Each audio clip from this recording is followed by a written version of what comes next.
Assalamu alaikum student. I hope you all feel well. My name is Asma Anwar.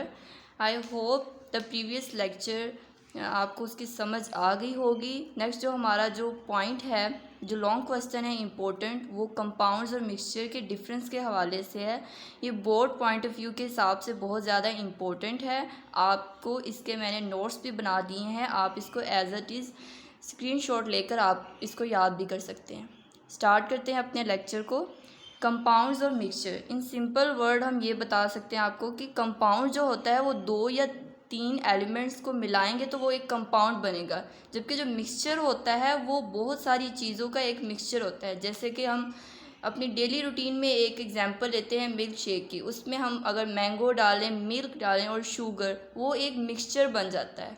वो mixing of the substances है, it's called the mixture. And compound में हम example लेते हैं hydrogen और sulphate ion को, उसको हम अब मिक्स करें, उनका रिएक्शन करवाएं तो जो हाइड्रोजन और सल्फाइड से सल्फ्यूरिक एसिड बनता है उसको हम कंपाउंड कहते हैं। इसी तरह नाइट्रिक एसिड भी एक कंपाउंड है, वाटर भी एक कंपाउंड है।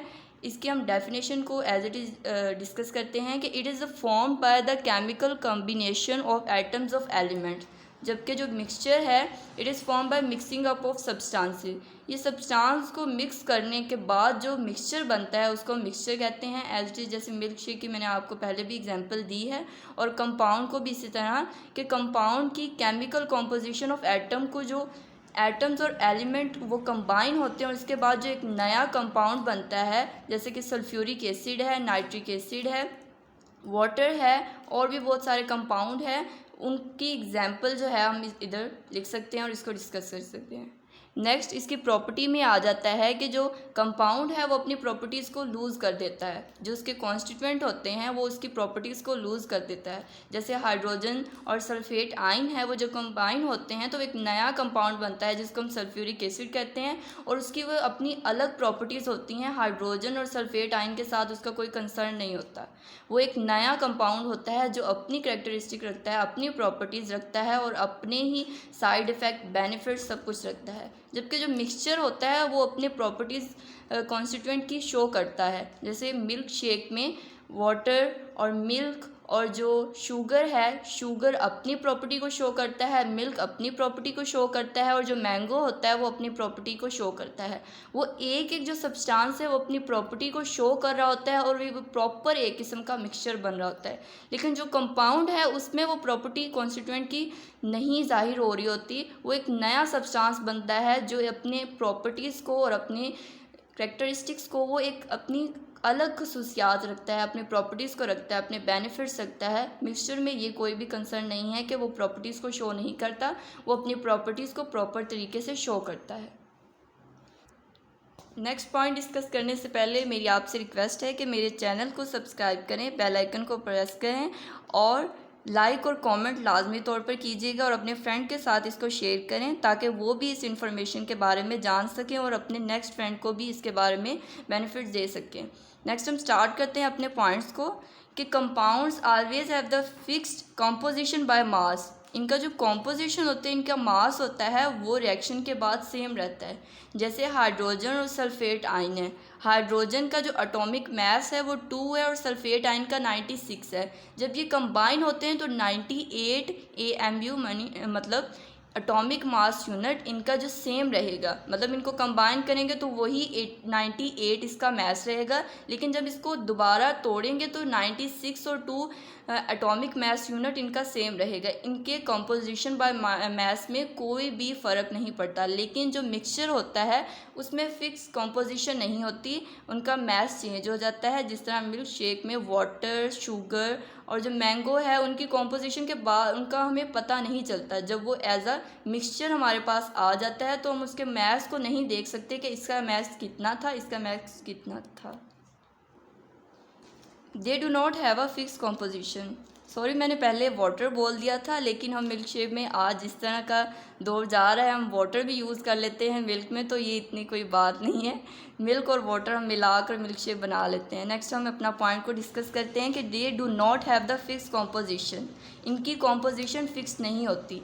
नेक्स्ट इसका जो पॉइंट है ये आपको आई होप समझ आ गया होगा कि इसमें फ़िक्स कॉम्पोजिशन बाय मास होता है, लेकिन इसमें फ़िक्स कॉम्पोजिशन नहीं होती।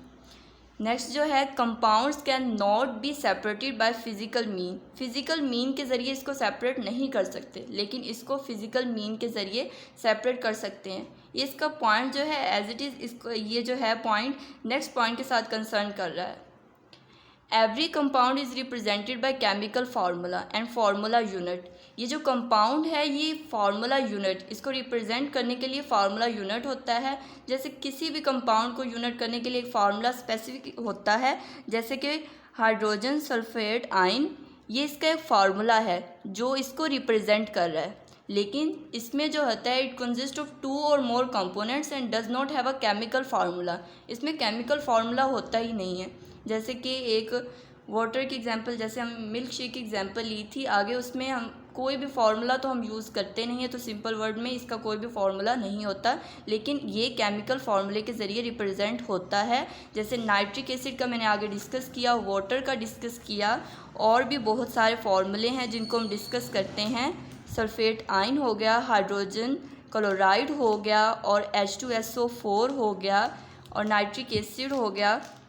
इन सब को डिस्कस करने के लिए केमिकल फार्मूला या फार्मूला यूनिट को हम इस्तेमाल करते हैं। नेक्स्ट हम डिस्कस करते हैं it may be homogeneous but not heterogeneous.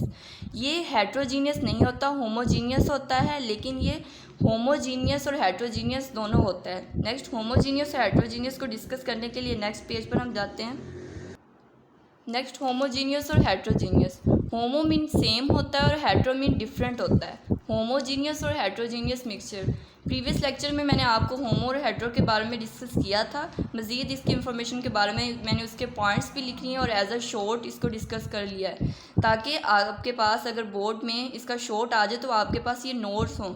ये 2 नंबर का एज इट इज़ शॉर्ट है, आप इसका स्क्रीनशॉट लें, ये 2 नंबर आपको इसके मिल जाएंगे, क्योंकि ये 2 पॉइंट्स हैं और इसकी एग्जांपल भी है और इसकी डेफिनेशन भी है।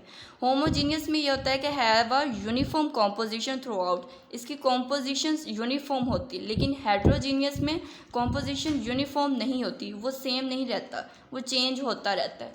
जैसे कि इसकी एग्जांपल है एयर, गैसोलीन, आइसक्रीम, और इसकी जो एग्जांपल है वो सॉइल है, वुड है एंड रॉक है। वुड की कॉम्पोजिशन यूनिफॉर्म नहीं है, वुड आगे अगर हम इसको जलाएं तो ये आगे और भी ज़्यादा चेंज होता है ये स्टीम के तौर पर, और आगे इसकी गैसेस बनती हैं ऑक्सीजन में, तो इसकी कॉम्पोजिशन थ्रू आउट सेम नहीं रहती, ये चेंज होता रहता है। लेकिन एयर, गैसोलीन, आइसक्रीम, इनकी कॉम्पोजिशन फिक्स्ड होती है। नेक्स्ट जो है पॉइंट कंपाउंड्स और मिक्सचर के हवाले से, they have the fixed and sharp melting point, और इनका जो मेल्टिंग पॉइंट होता है मिक्सचर का वो शार्प नहीं होता। मेल्टिंग पॉइंट और बॉइलिंग पॉइंट को जानने के लिए सिंपल वर्ड में, जब मेल्टिंग पॉइंट या बॉइलिंग पॉइंट इंक्रीज़ होता है तो लंडन डिस्पर्शन फोर्सेस इंक्रीज़ होती हैं, उसके बाद इसका मैस इंक्रीज़ होता है, तो हाइड्रोजन और प्लस सल्फ्यूरिक एसिड जब एक दूसरे के साथ रिएक्ट करते हैं तो हाइड्रोजन और SO4 बनता है, यानी सल्फ्यूरिक एसिड बनते हैं।